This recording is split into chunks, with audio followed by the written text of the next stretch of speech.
நிதி ஆயோக் கூட்டத்தில் தமிழக முதல்வர் கலந்து கொண்டிருக்க வேண்டிய அவசியம் இல்லை என்று தமிழக வாழ்வுரிமை கட்சி தலைவர் வேல்முருகன் கருத்து தெரிவித்துள்ளார்.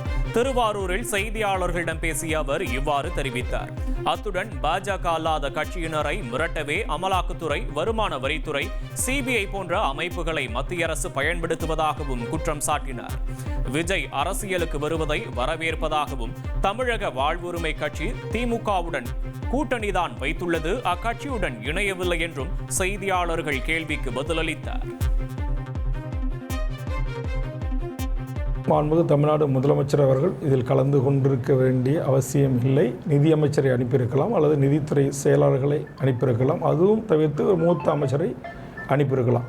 பாரதிய ஜனதா நரேந்திர மோடி பொறுப்பேற்றதிலிருந்து இந்திய நாட்டில் கருத்தியல் ரீதியாக, சித்தாந்தத்தின் ரீதியாக தனக்கு ஒத்து வராத மாநில அரசியல் கட்சிகளை மிரட்டி தன் கைக்குள் கொண்டு வருவதற்கு, தங்கள் பிடிக்குள் கொண்டு வருவதற்கு இந்திய முழுவதும் ஒன்றிய அரசு கையாளுகின்ற ஒரு முறைமை தான் நீங்கள் சொல்லுகின்ற அமலாக்கத்துறை, வருமான வரித்துறை, சிபிஐ என்று சொல்லக்கூடிய சிறப்பு புலனாய்வு துறை.